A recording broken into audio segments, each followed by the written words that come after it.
Basically, I am looking at three major themes that I would like to share with you, get you thinking and sort of stimulate the conversation afterwards. The number one theme is what's going on in the world. And I claim that what's going on in the world is really corruption. And this is not just something in Eastern Europe. Obviously, I'm subjective. I live in Romania, even though I was born and I did most of my schooling in the United States of America. But increasingly, you're seeing a lot of corruption in the United States of America. And if you don't believe me, please read Charles Murray's latest book, Coming Apart, The Decline of White America, which details, he's a statistician, a professor at Harvard, and he details about how you have had, since the 1960s, just a steady decline of everything that has to do with moral absolutes and an overall increase in unethical, shady, corrupt behavior. And as I was reading the book, it sounded an awful lot like the Balkans, like Romania. People illegally being on state support, people bribing the doctors, so on and so forth. These are the places that are happening now in the United States. So I begin my talk by saying that more or less we have corruption everywhere. The second issue that I want to address very briefly is I want us to go back a little bit and say, what is the purpose of government anyway? Why do we have government?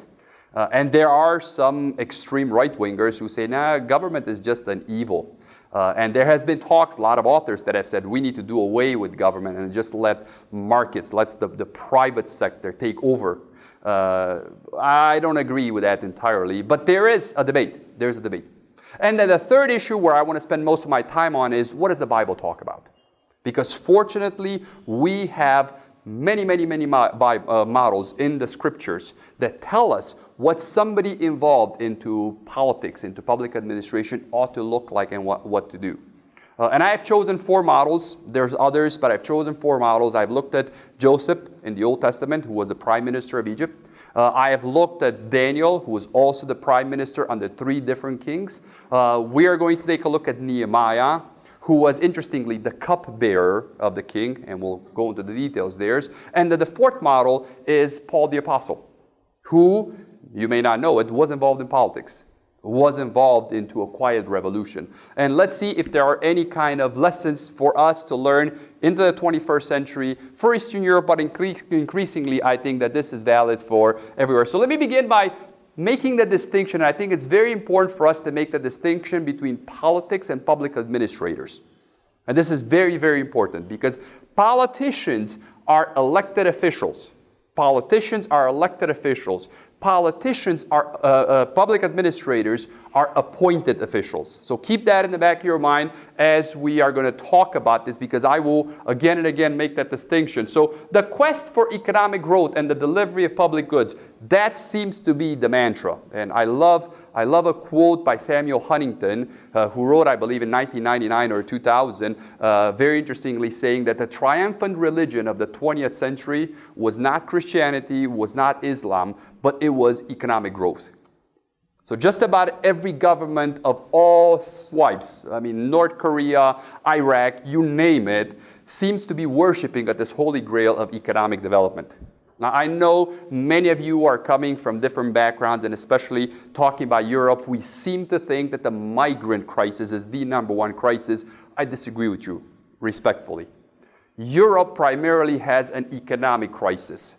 We are having the migrants here because we're having a demographic crisis into Western Europe, and somebody in some chancellery, I have no idea who, figured out a solution.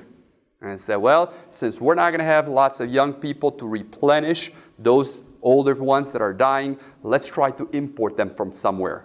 Let's figure out how we're going to do this.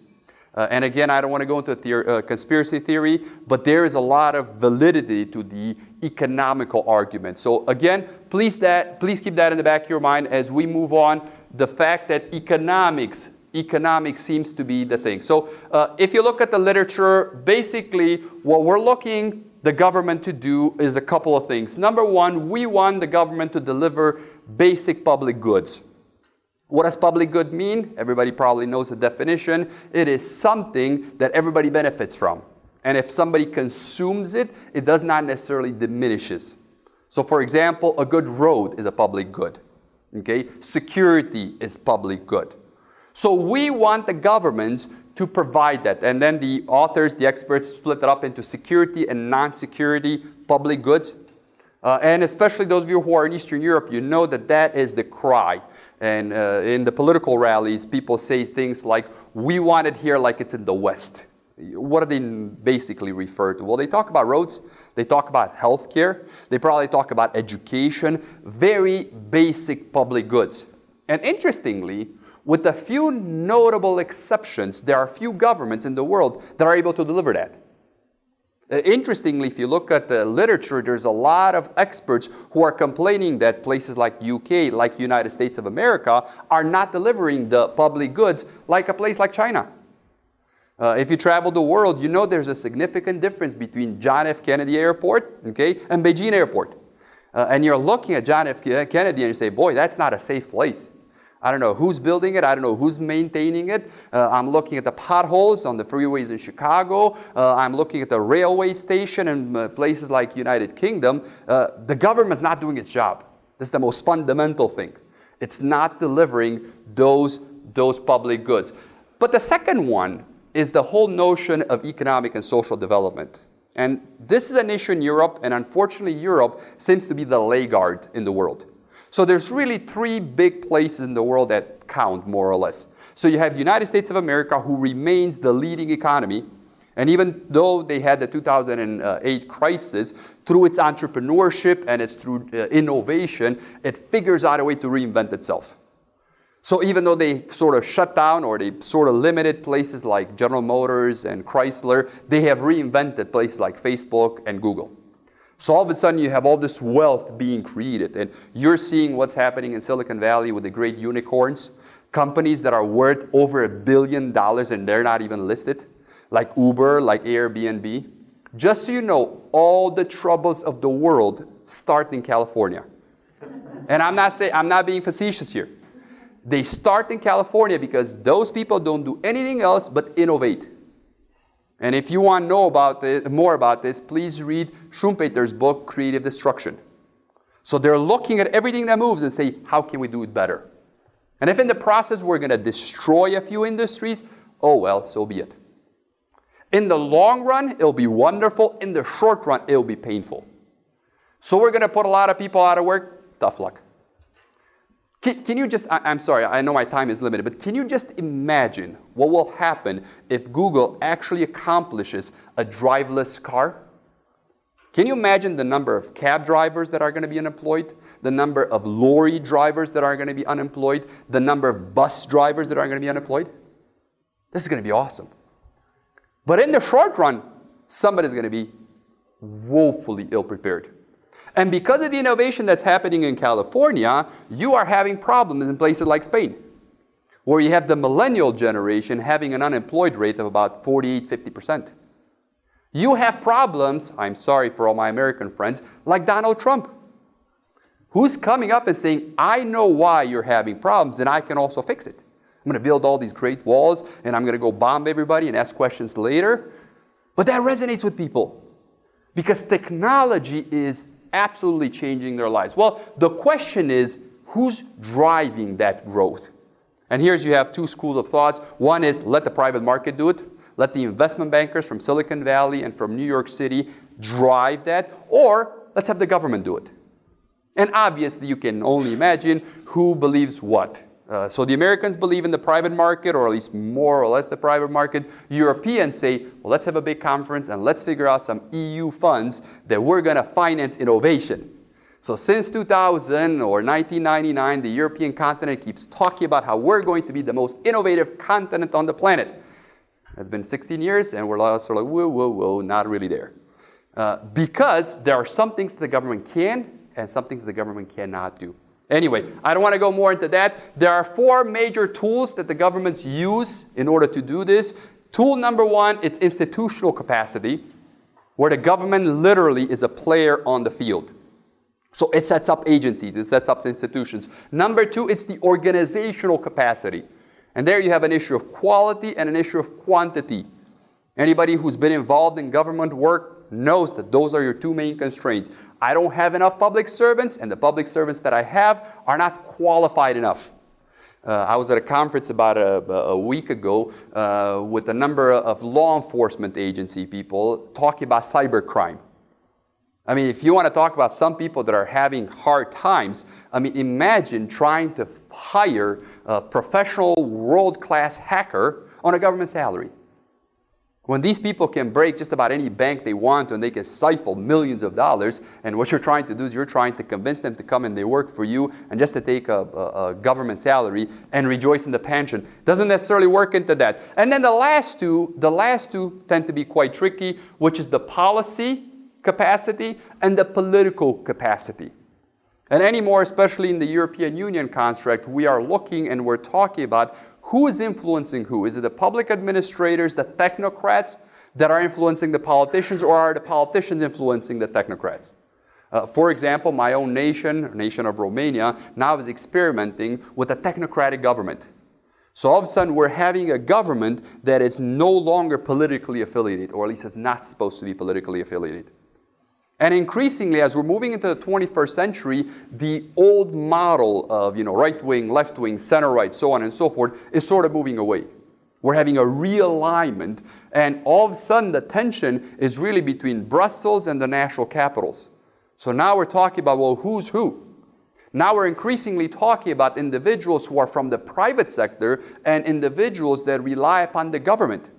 So many experts are talking about the coming of really two political parties across the Western world, those who work for the government and those who work in the public sector. Again, stop me because I'm going into way too many things. This is the point that I want to get to, which is the intrinsic problem of corruption. And again, lots has been written on this. I have the privilege of serving on the board of Transparency International Romania. If you're interested, Transparency International has all kinds of statistics. I have a few slides talking about corruption and where is it coming from. So a few of the findings that we have is that the nations that have more common law, the Anglo-Saxon system, they tend to have less corruption than the ones that have more of a civil law, the French, the Spanish, so on and so forth. Very important thing is the political type. And again, I can talk about this. The single source of corruption are political parties. Period. Full stop. And let me explain it to you as a consultant who has worked on 3 political candidacies. So let's say that you are in a full democracy or a young democracy, whatever it is, and you want to run for office. Any idea how much a political campaign costs? Give me some numbers. Give me some numbers. Hundreds of millions. Well, let's start with the top one. Barack Obama in 2008 spent $1 billion. So he spent $1 billion. John McCain only had about $350 million. That was a no-brainer. Who was going to win, right?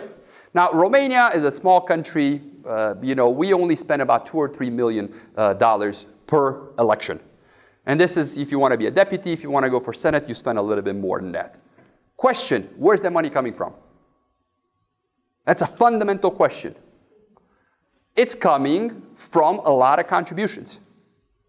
A lot of contributions. So those individuals who contribute to the political campaign, what's going to be their expectations? Payback, kickbacks. So I remember I'm from the state of Ohio. In 2008, Barack Obama carried the state of Ohio. Next year, 2009, the whole state of Ohio went through all kinds of public works, and we redid our freeways, and all of a sudden we had all kinds of money coming on. And very interestingly, it was all done by private contractors. Private contractors who had to bid their prices up so they can recoup the investment that they made in the campaign in 2008. And again, I'm not going to go into all the details of how they did it. There's limits, so on and so forth. But this is the fundamental problem of corruption. So as you're looking into the democracy, you're saying it's wonderful that we're going to have all these elected officials, but their campaign costs lots of money. So people who invest into that, they expect money to come out. The second issue, and this is a particular issue here in Eastern Europe, Romania more or less, is we had one of the worst times in the history of mankind, in my opinion, in the early 1990s. Because on one side, Western Europe, especially UK and New Zealand, was experimenting with this wonderful thing called New Public Management. And they said, let's privatize everything. God bless Margaret Thatcher. I agree with that. And that works in the UK, in the United States of America, or in New Zealand. They brought that thinking into Eastern Europe. And they said, you know what, we're going to privatize everything that possibly can be privatized, and it's going to be done overnight to all the private companies. Please notice, all the private companies in existence. How many private companies do you think existed in Romania in 1990? Very few. So all of a sudden, you had the brother-in-law, the cousin, the mother-in-law of the government officials set up all these private companies so they can get the government jobs. So what actually ended up happening in Eastern Europe, many of the means of productions were less utilized after the revolution than before the revolution. Because the people who took them had no idea what to do with them. They literally had no idea what to do. They had no idea how to sell their products. They had no idea how to manufacture. About their only success factor was, let's hold on to them till some foolish investor from the West comes and buys them. So we're going to hang on to them. So we're going to hang on to them for 1 year, for 10 years, for 20 years. And if you travel to many parts of Eastern Europe, you still see stuff that's sort of held in trust. Because some very wealthy investor from the UK or from the United States or from Netherlands or from Switzerland is going to come and it's going to do something with this. Is it surprising that most people in Eastern Europe have made their money in real estate, buying and selling stuff without actually adding value? So anyway, I'm not going to go so much into that. The third issue is the size and the type of government. How many people actually are employed by the government? And keep in mind, everybody who's employed by the government is a faithful voter. The faithful voters. So oftentimes we have an incentive. We have incentive to hire as many people as possible just so we can get their vote. The first campaign that I worked at in 2008, we were helping a gentleman to win the mayorship of Oradea. Oradea is a small town, has about 175,000 in population. At that point, in 2008, the city hall employed 2,500 people. 2,500 people. Obviously, since then, we've cut it down to about 1,000. We still have way too many. But those people were there. Nobody really knew what they were doing, but they were faithful voters. Enough about that. Remuneration level of public administration, how much money everybody gets paid, and so on and so forth. And the last piece is the religion and the culture. Now, again, I can talk for hours on that. I'm just going to give you some slides from Transparency International, and this is proof. Now, I know this is sort of preaching to the choir, because most people here tend to be evangelical, so we're like, yeah, we know that being an evangelical is better than being a different religion. What you see here, and again, I'm sorry it's very small, is you're seeing the least corrupt countries all the way to the most corrupt countries, which is an interesting statistic. You have all this. This is the World Bank talking to us the fact that corruption is increasing.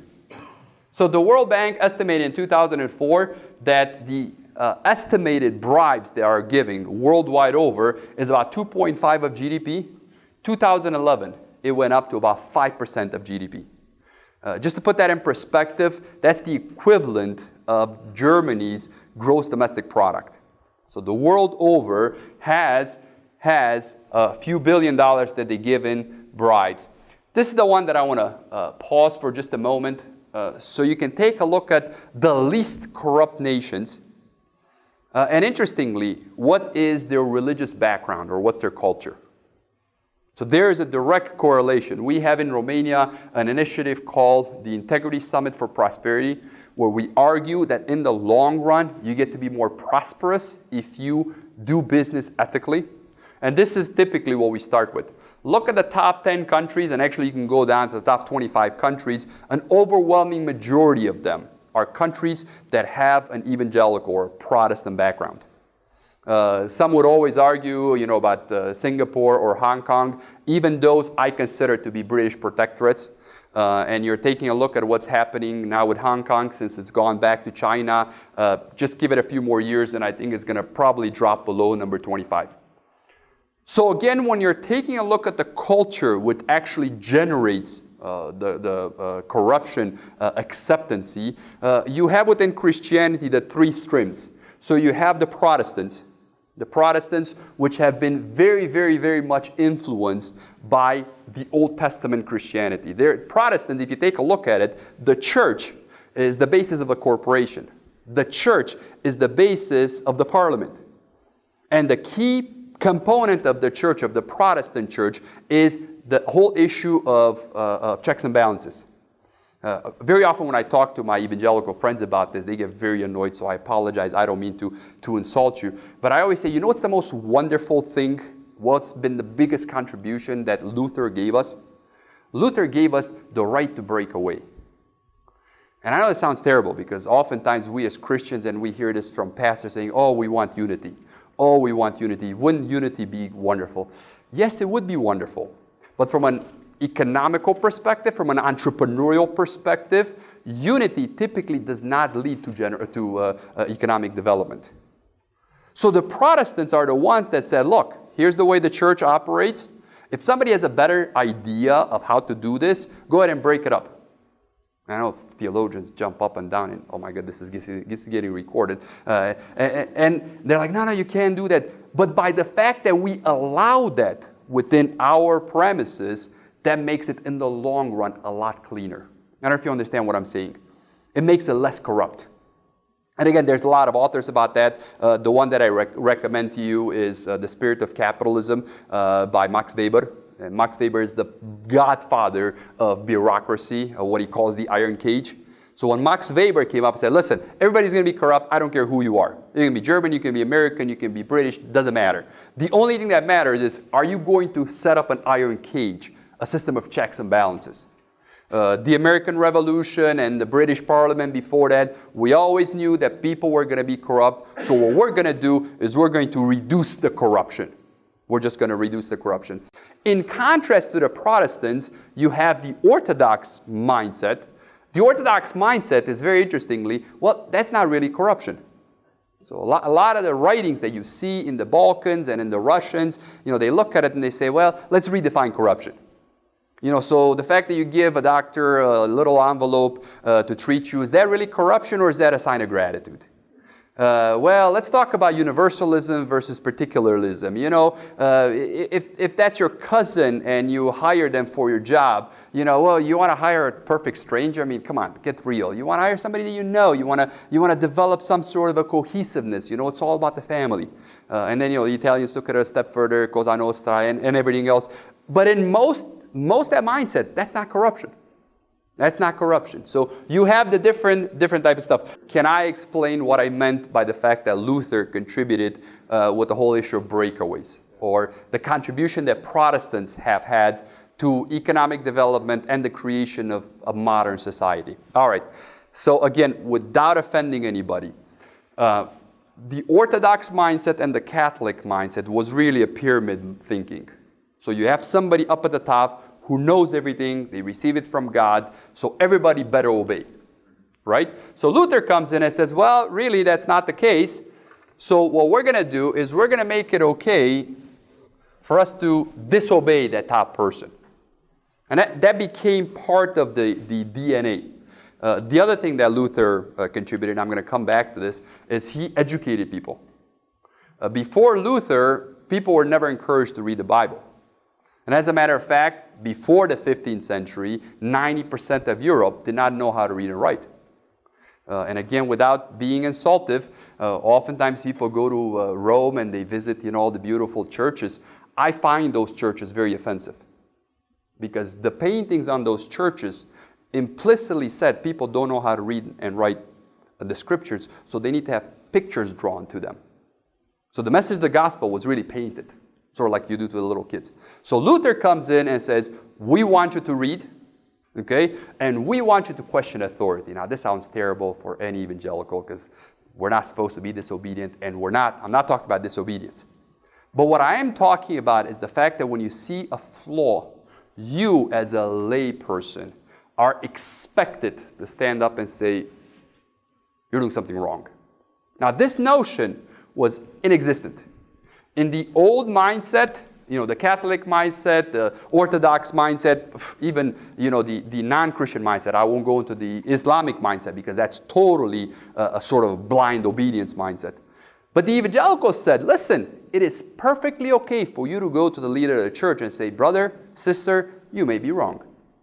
Brother, sister, you are not doing this the right way. So what Luther did is he introduced this whole concept of checks and balances. Nobody's above the law. Nobody's above the law. So when you take a look at the way a normal church works, you have a pastor, right? Then you have a board of directors, the elders. Okay? And after the elders, you got like the general assembly. It's very similar to the way a corporation works. And again, as an economist, as a business person, the corporation has been the single greatest invention of modern time. Because it is the corporation that has generated prosperity and wealth, has generated the quality of life that we've enjoyed in the United States of America and Western Europe, because the corporation is a generator of trust. And Americans very fondly said, we're going to put this on the money, in God we trust, because we don't trust anybody else. You know, sort of like, in God we trust, everybody pays cash. That's the notion. We verify everybody else.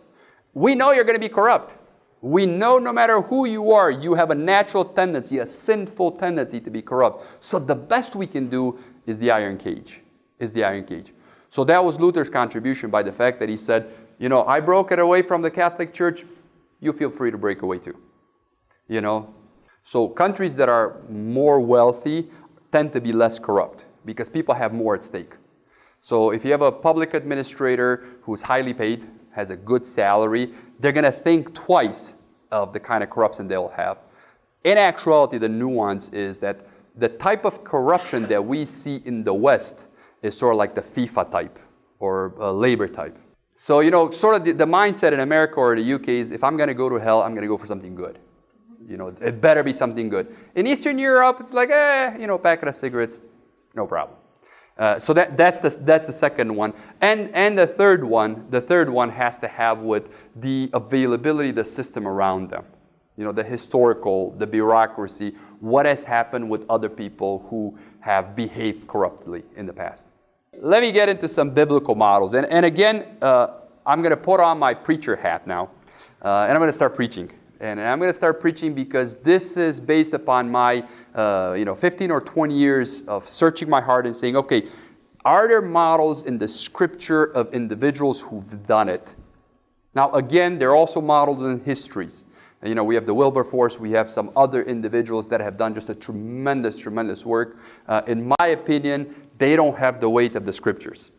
So I will stick with my 4 biblical models, and you may disagree with some of the interpretation that I have. But I would like you to look at these biblical heroes through different eyes.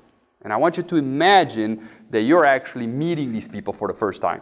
Okay? So you're not reading about them. Okay? You haven't been to Sunday school, and by the way, I'll put a little picture in here for every one of them, because that's the way we knew them, at least me.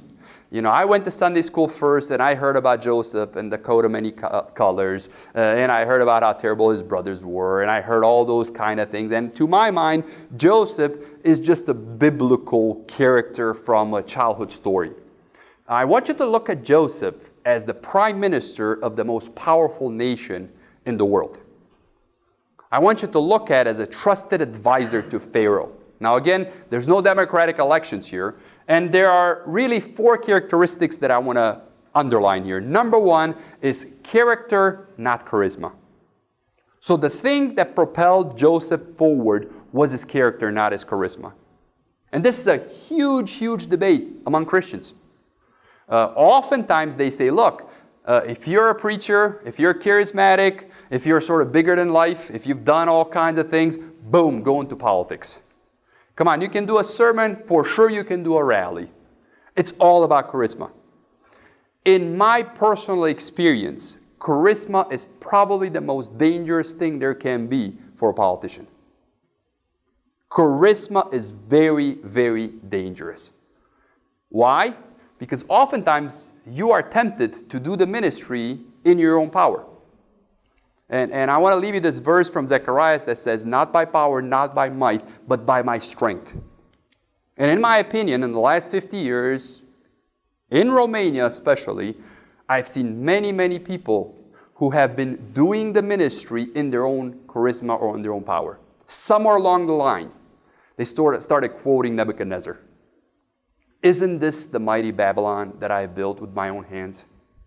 Didn't I do this? Didn't I establish this organization? Didn't I do this? Didn't I do that? So the first thing that I want to draw your attention to here regarding Joseph, and I call him, I don't know if the name fits, the emergency consultant. And this, we're into it, right? So he was not a member of any political party. He just sort of came in and he consulted, given the crisis. Character, character, character. It was character that got him there. It was character that kept him there. It was all about the character. And you're going to see this among the other people. The number two thing, which I think is absolutely crucial, is a track record.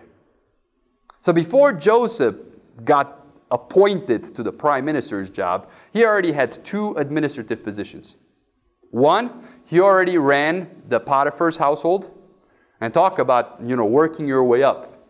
From being a field slave, somebody that was brought from Israel as a nobody, to where they slowly and surely promoted you to the point where it says in the scripture that Potiphar had absolutely no worries, no concerns, gave over the whole household. And he did a stellar job. I mean, he did a wonderful job. You know what happened? He lost that position, right? And then he goes in jail. And interestingly, what does he do in jail? I mean, a repeat performance. I mean, I love the scripture verse as that. Everything that Joseph was touching would basically blossom. Track record. Again, I think there's a huge danger, especially for those of us who are big on charisma, to be big talkers. We have nothing to recommend us for public office, but we want to seek it. And I'm sorry, I don't mean to be very critical, but my own adopted country, United States of America, elected an orator who had no track record. Basically, he said the right things. And you may remember in 2009, he was voted the United States Brand of the Year. He was literally a brand, Coca-Cola, McDonald's, Apple, Barack Obama. And when asked, why do you like Barack Obama? It's because he means whatever you want him to mean. That's the idea.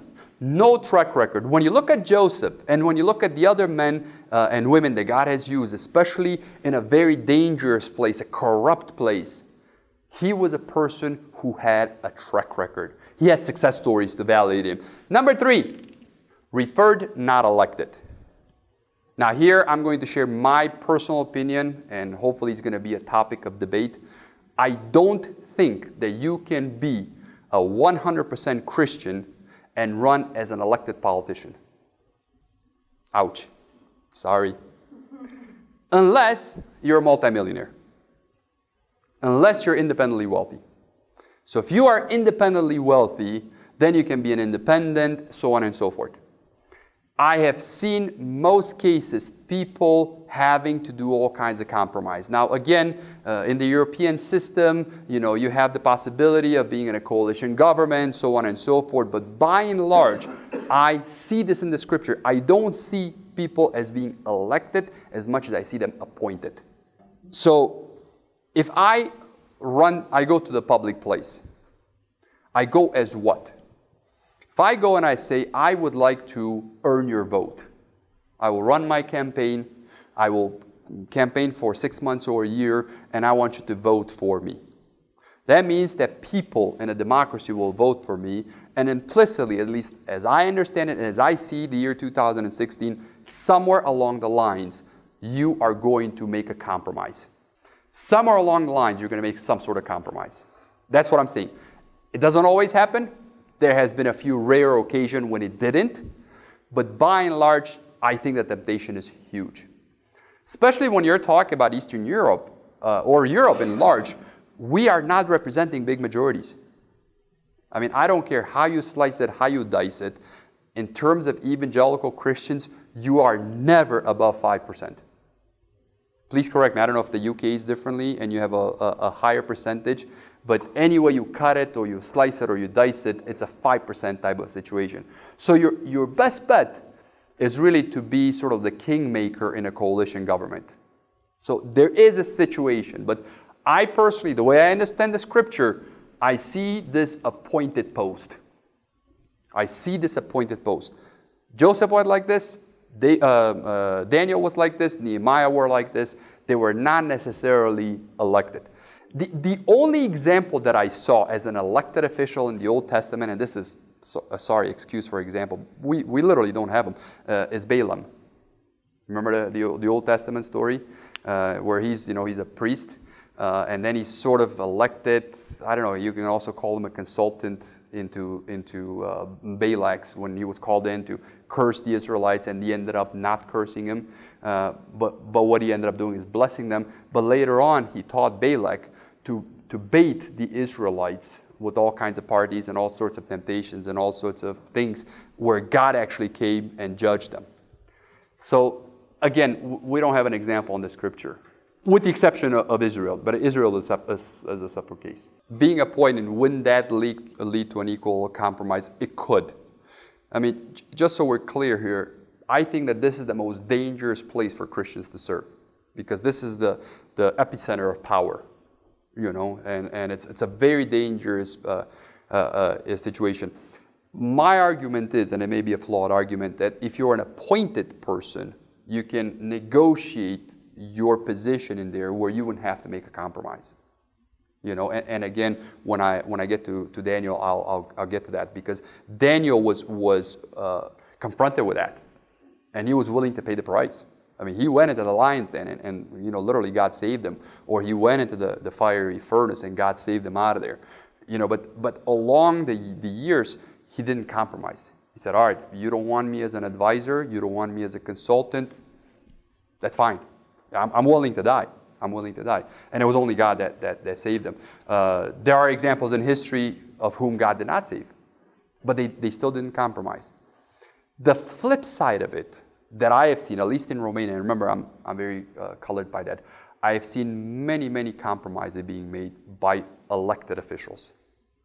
Because as a politician, you are fundamentally a coalition builder. As a politician, you're a communicator and a fundraiser, period. So when you do that, it gets tricky. It gets tricky. Please think about this, and I'll be very, very interested in your opinion. Because this is something that I'm struggling with. I mean, not an election season goes by without being invited by at least, 2 or 3 political parties, for me to candidate for them. As a public speaker, as a business person. So again and again and again, I'm getting this. And this has been my argument. My argument is, I don't see in the scripture an elected official. I only see an appointed official. I'll come in as a consultant. I refuse to be a member of any political party for this reason. I've refused to raise funds, money for people. Quite the opposite. I've spent other people's money as a consultant. But I'm curious to see what's going on. All right, the fourth piece I want another debate is Joseph used the worldly resources for kingdom's purpose. And you're going to see this again with just about every person in the scripture.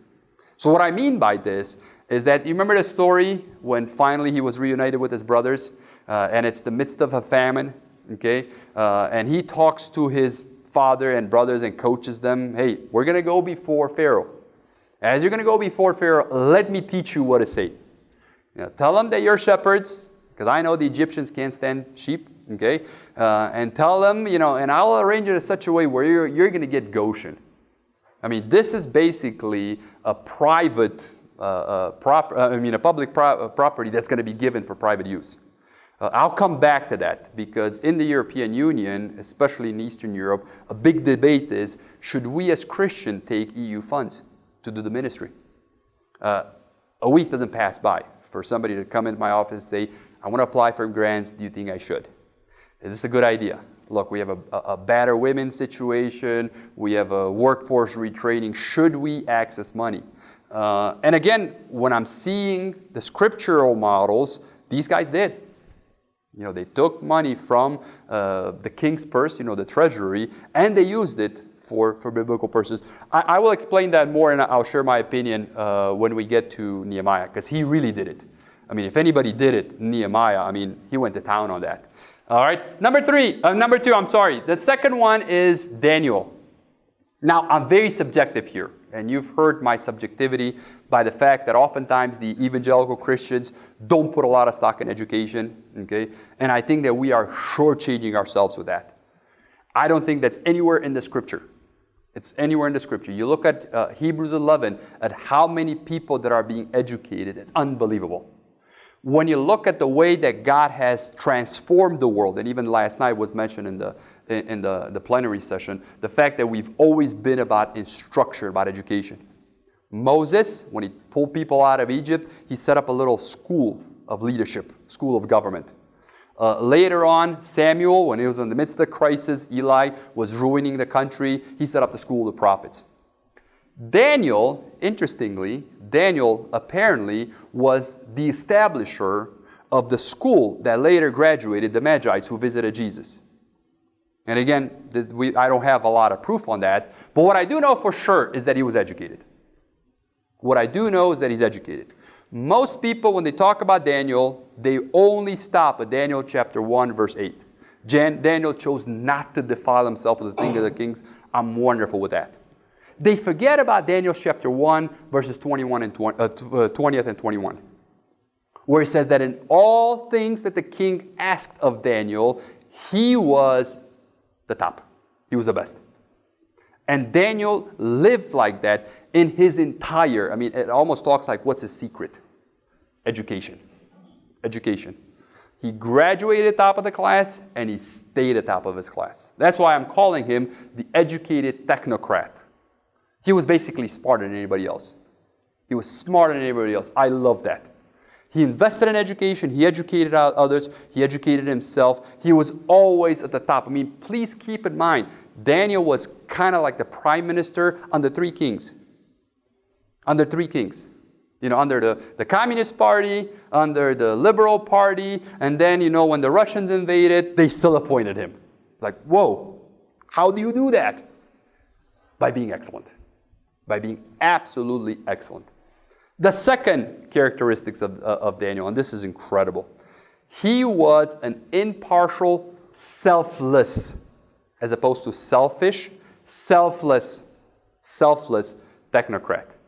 You know the story when the king comes to all his council and say, I have a problem, I don't know what the problem is, and I want you to tell me the problem and the solution. They're all looking at him, it's like, long live, O king, but are you nuts? How can we give you the solution? So the king, in a very typical despotic, ancient fashion, said, all right, I'm going to chop all your heads off. So in comes Daniel. Talk about an opportunity for a coup d'etat. These guys were his enemies, remember? These are the people that later tell on him and they throw in the lion's den. So in comes Daniel, he tells the king the problem, tells the solution, and then the king says, oh my goodness, you are just the brightest person in the world. And what does Daniel say? Not me. God, give it to me.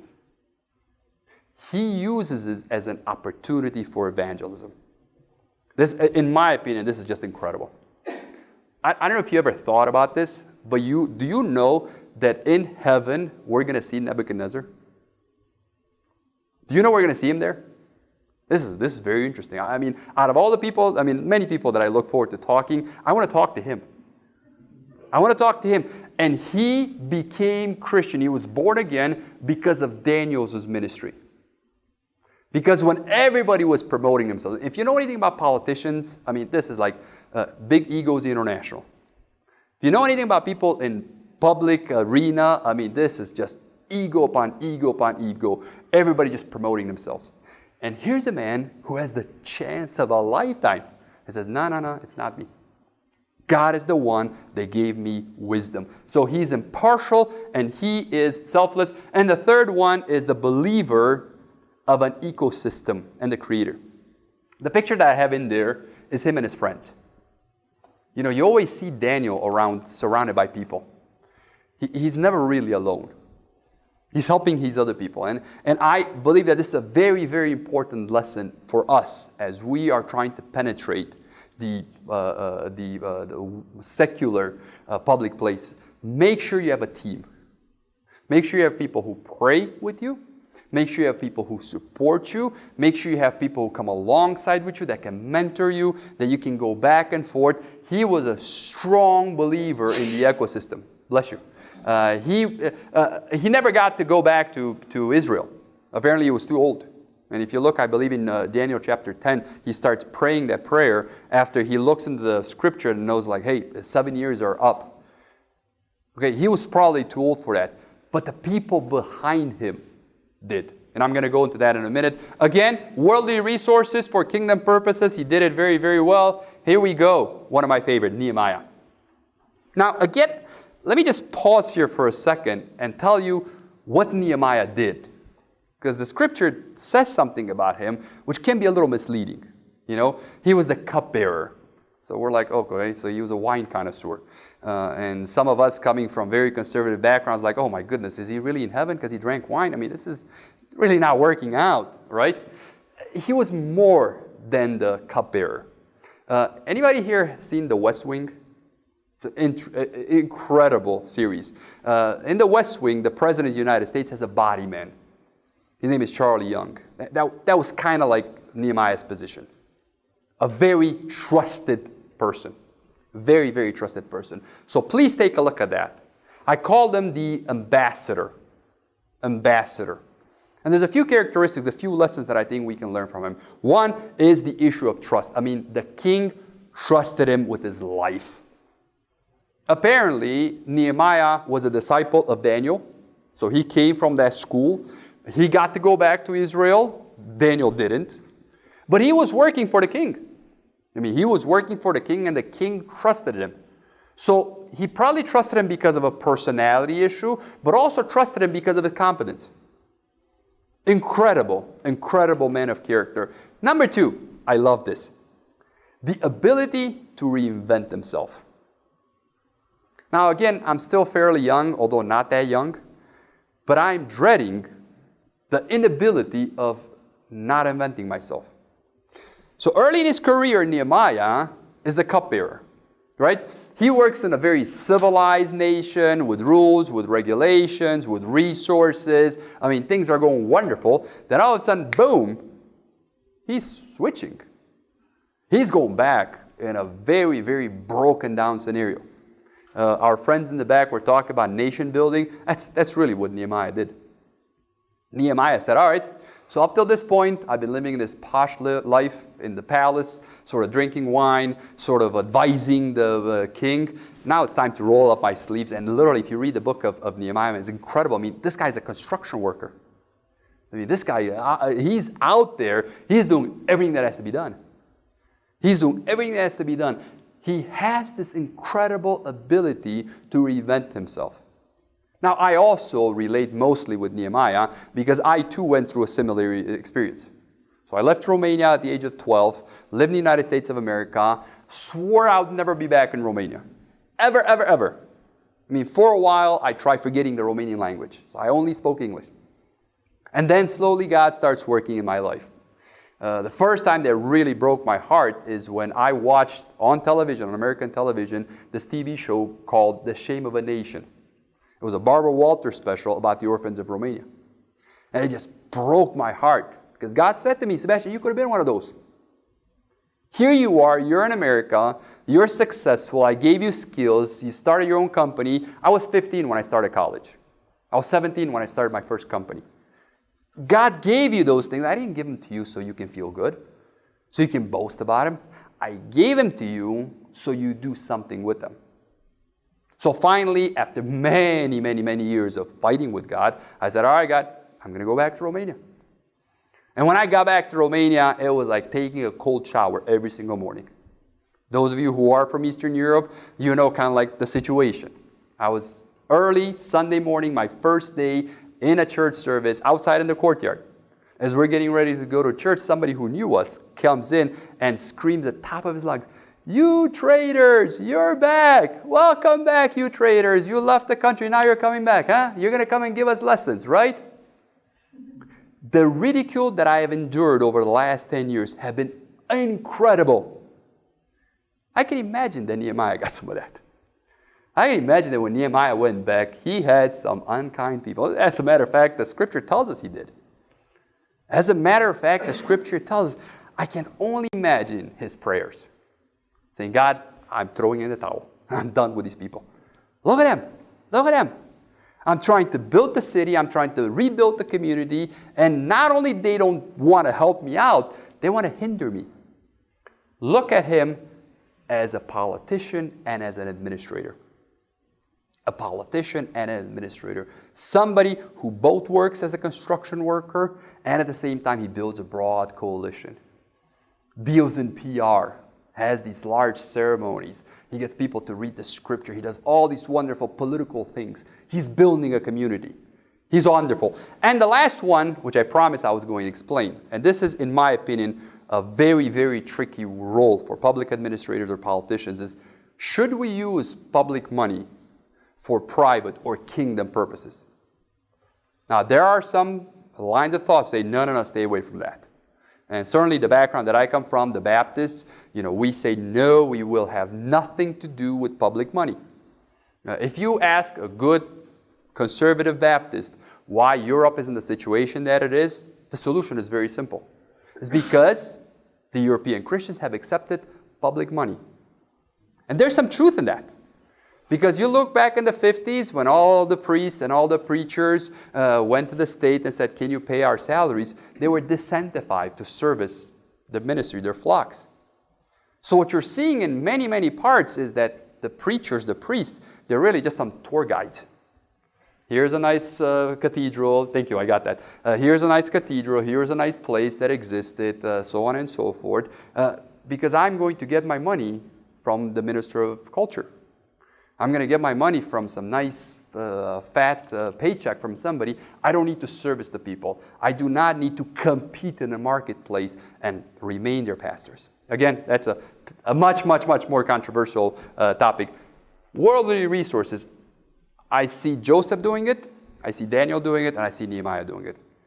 What's the lesson? The lesson is make sure that you don't have competing interests. So again, we don't know the politics of King Xerxes and what they were trying to do, but obviously when they sent Nehemiah and equipped him and gave him all the money, that was also in the interest of the kingdom. So they wanted Jerusalem being built. Now, we don't know exactly why. Was it because Nehemiah told the king many years about how wonderful it would have been to have Jerusalem built, and the graves of my forefathers are there? We don't know why. But apparently there was an alignment of purpose.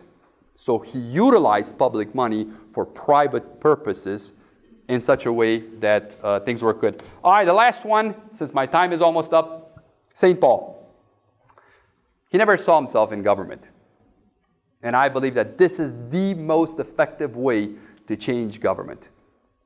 And I want you to think with me, and again, you all have studied history, and you probably like it, I hope you do.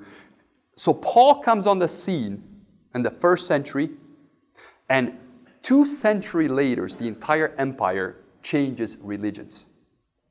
I don't know if you fathom the profound change that this guy caused.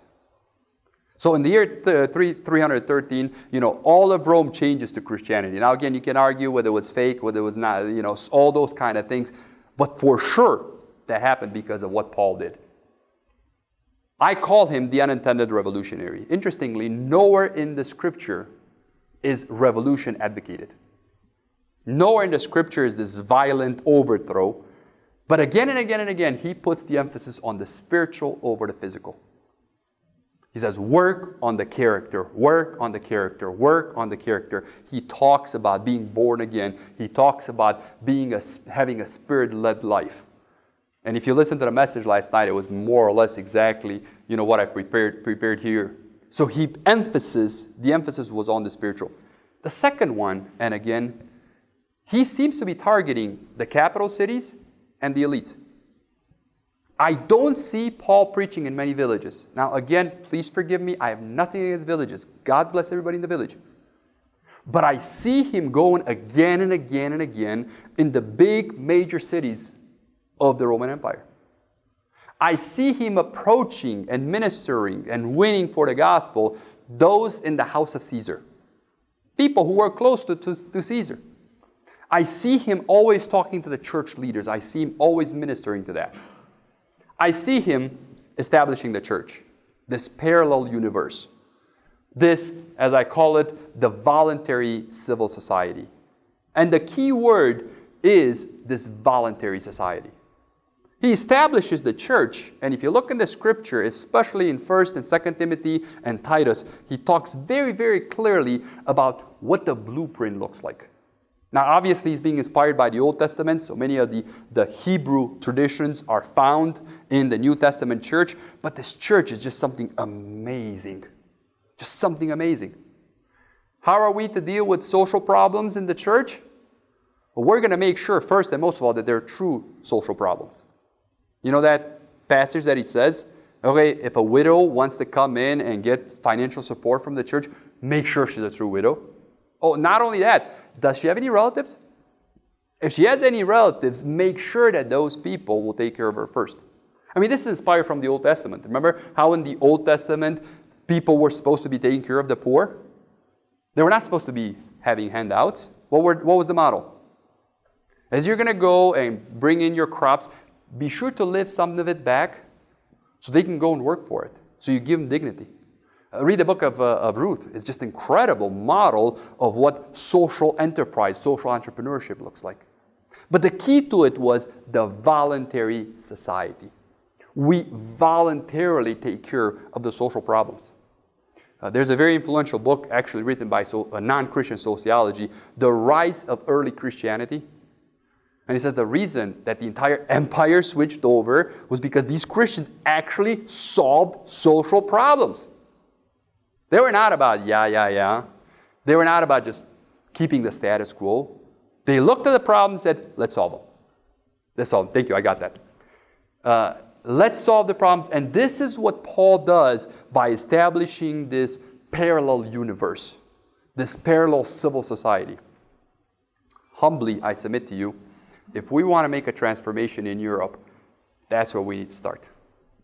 I think that Paul the Apostle is just the best blueprint, the best model. One, let's focus on spiritual more than physical, on making sure that we have people of character, people of deeds, not just good talkers. Let's focus on the capitals and the elites. Make sure that those people get reached and they hear the gospel. Make sure that the church is the church, it is being salt and light, and that we solve social problems.